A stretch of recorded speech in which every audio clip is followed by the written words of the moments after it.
السلام علیکم ناظرین، میں محمد اسلم حسین سیاست کی عالمی خبروں میں آپ سب کا استقبال کرتا ہوں۔ آج اتوار کو ہوئے ایک سروے میں بتایا گیا ہے کہ 10 میں سے 8 سے زیادہ جنوبی کوریائی کمپنیوں کو توقع ہے کہ ڈونلڈ ٹرمپ کے دوبارہ امریکی صدر منتخب ہونے سے قومی معیشت پر منفی اثرات مرتب ہوں گے۔ 239 کمپنیوں کے سالانہ سروے میں، جن کے انتظام میں کم از کم 30 ملازمین ہیں، 82% نے کہا ہے کہ کوریا کی معیشت آنے والی دوسری ٹرمپ انتظامیہ کے تحفظ پسند پالیسی سے منفی طور پر متاثر ہوگی، کیونکہ اس کا برآمدات پر زیادہ انحصار ہے۔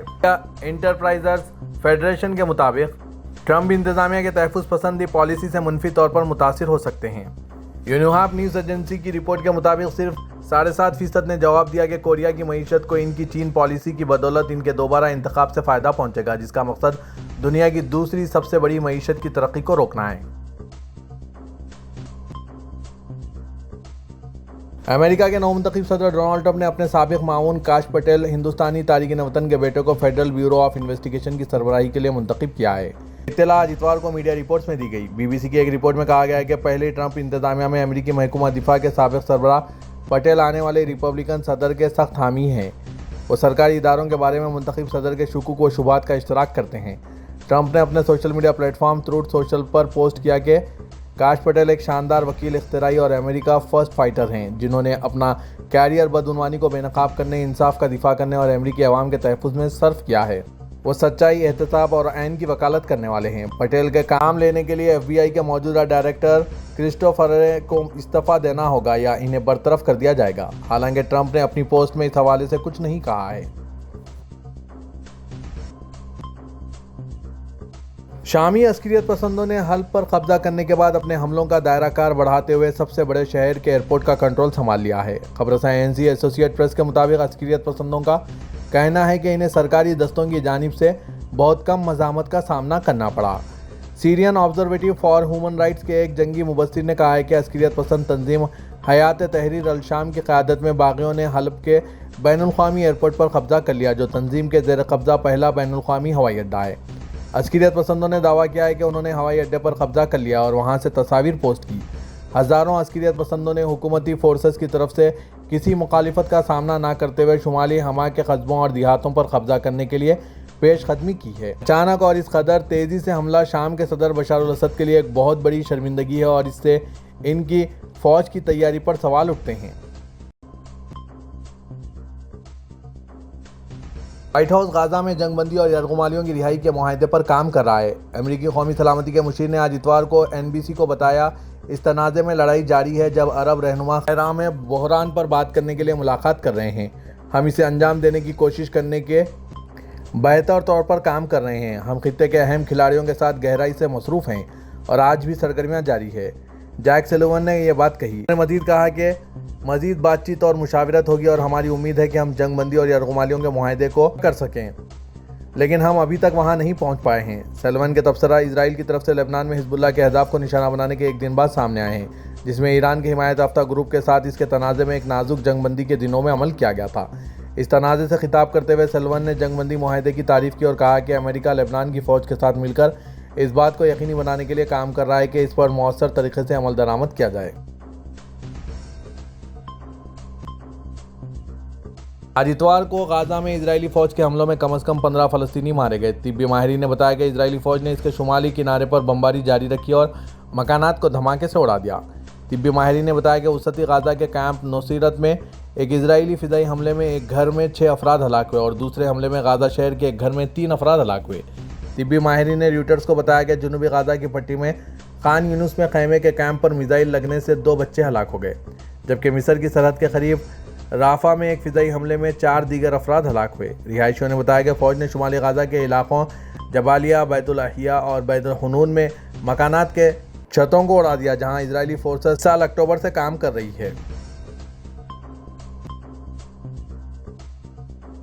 ایرانی صدر مسعود پزیشکیان نے آج اتوار کے روز شام کے باغی گروپوں کی جانب سے چہارشنبے کے روز سے شروع کیے گئے بڑے حملے کا حوالہ دیتے ہوئے مسلم ریاستوں پر زور دیا کہ وہ شام میں پھیلے مسئلے سے نمٹنے میں مدد کریں۔ اپنے دفتر کی ویب سائٹ پر شائع ہوئے ایک بیان کے مطابق پزیشکیان نے یہ بات دارالحکومت تہران میں ایرانی انتظامیہ اور پارلیمنٹ کے اراکین کے ساتھ ایک ملاقات میں کہی۔ ایرانی صدر نے شام کے مسئلے کے حل کے لیے مسلم ممالک سے تعاون پر زور دیتے ہوئے کہا ہے کہ علاقائی سلامتی علاقائی ریاستوں کی کوششوں سے حاصل کی جا سکتی ہے اور اس میں غیر ملکی مداخلت کی ضرورت نہیں۔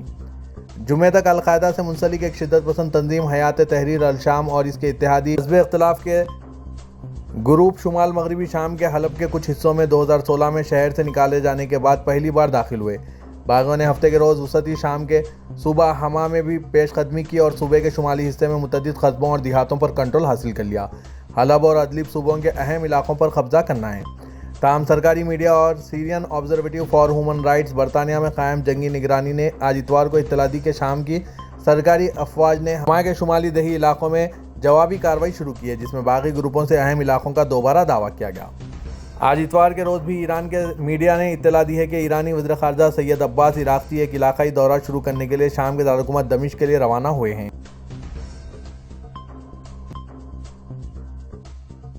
کویت کے امیر شیخ مشعل احمد الجابر الصباح نے فوری طور پر جنگ بندی کا مطالبہ کیا اور فلسطین پر اسرائیلی قبضے کی ایک بار پھر مذمت کی۔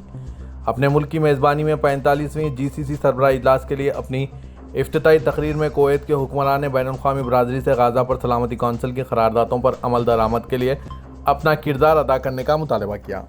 انہوں نے کہا کہ غزہ میں شہریوں کو تحفظ اور امداد فراہم کی جانی چاہیے۔ انہوں نے زور دے کر کہا کہ ہم فلسطین کے لیے اپنی غیر متزلزل حمایت کا اعادہ کرتے ہیں اور اسرائیلی قبضے کے خاتمہ، ان کے تمام سیاسی حقوق کے حصول اور بین الاقوامی قراردادوں کے مطابق مشرقی یروشلم کے دارالحکومت کے ساتھ ایک آزاد فلسطینی ریاست کے قیام کے لیے اپنی غیر متزلزل حمایت کا اعادہ کرتے ہیں۔ انہوں نے کہا کہ ہم غزہ میں جنگ بندی کے حصول کے لیے قطر، مصر اور امریکہ کی ثالثی کی کوششوں کو بھی سراہتے ہیں اور لبنان میں جنگ بندی کو کشیدگی میں کمی کی جانب ایک قدم کے طور پر خوش آمدید کہتے ہیں۔ متحدہ عرب امارات کے صدر شیخ محمد بن زاید ال نہیان اور نائب صدر و وزیر اعظم شیخ منصور بن زاید ال نہیان نے 1277 اماراتی شہریوں کے قرض معاف کرنے کی منظوری جاری کر دی۔ اماراتی نیوز ایجنسی وام کے مطابق ابوظہبی حکومت نے ریلیف فنڈ اور مختلف بینکوں کے تعاون سے ضرورت مند اماراتی شہریوں کے 401 ملین سے زائد قرضوں کو معاف کرنے کے لیے 18 بینکوں کو ہدایت جاری کی۔ ریلیف فنڈ کمیٹی کے سربراہ اور وزیر مملکت جبر محمد غانم کا کہنا ہے کہ حکومت کی جانب سے متاثرہ شہریوں کی مدد اور انہیں مشکل سے نکالنے کے لیے یہ اقدام کیا گیا ہے تاکہ شہریوں پر عائد بوجھ کو کم کیا جا سکے۔ یہ اقدام شہریوں کی زندگیوں اور معاملات کو آسان بنانے کے لیے دانشمندانہ قیادت کی ویژن کی ترجمانی کرتا ہے۔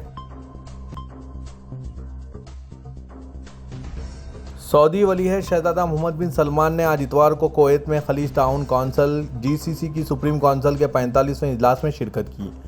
ولی عہد شہزادہ محمد بن سلمان اجلاس میں سعودی وفد کی سربراہی کر رہے ہیں۔ SPA کے مطابق سعودی ولی عہد اجلاس میں شرکت کے لیے کویت انٹرنیشنل ایئرپورٹ پہنچے تو امیر کویت شیخ مشعل احمد الجابر الصباح نے ان کا خیر مقدم کیا۔ کویتی ولی عہد شیخ صباح خالد احمد اور GCC کے سیکریٹری جنرل جاسم محمد بدیوی بھی ایئرپورٹ پر موجود تھے۔ سعودی وفد میں وزیر توانائی شہزادہ عبدالعزیز بن سلمان، وزیر مملکت اور کابینہ کے رکن شہزادہ ترکی بن محمد بن فہد، وزیر اسپورٹ شہزادہ عبدالعزیز بن ترکی بن فیصل، وزیر خارجہ شہزادہ فیصل بن فرحان اور دیگر وزراء اور عہدیدار شامل ہیں۔ سعودی محکمہ ٹریفک نے کہا ہے کہ اعداد و شمار سے معلوم ہوا ہے کہ گزشتہ سال 2023 میں سب سے زیادہ ٹریفک حادثات کی وجہ ڈرائیونگ کے دوران موبائل کا استعمال کرنا تھا۔ سبق ویب سائٹ کے مطابق محکمے نے کہا ہے کہ ڈرائیونگ کے دوران موبائل کا استعمال سنگین ٹریفک جرم ہے جس پر بھاری جرمانہ ہو سکتا ہے۔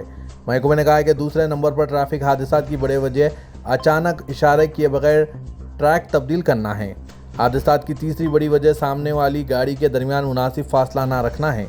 محکمہ ٹریفک نے کہا ہے کہ اپنی اور دوسروں کی سلامتی کے لیے ٹریفک ضوابط اور قوانین کی پابندی کرنا ضروری ہے۔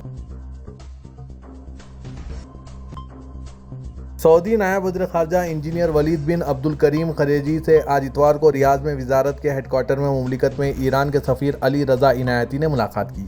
SPA کے مطابق ملاقات میں دونوں ملکوں کے درمیان دو طرفہ تعلقات اور مختلف شعبوں میں انہیں بڑھانے کے طریقوں کا جائزہ لیا گیا۔ اس موقع پر مشترکہ دلچسپی کے امور پر بھی بات چیت کی گئی۔ علاؤدین منگولیا کے وزیر اعظم کی سربراہی میں ایک وفد ون واٹر سمٹ میں شرکت کے لیے اتوار کو ریاض پہنچا۔ ریاض کے کنگ خالد انٹرنیشنل ایئرپورٹ پر چین میں سعودی سفیر اور منگولیا میں غیر مقیم سفیر عبد الرحمن بن احمد الحربی نے ان کا خیر مقدم کیا۔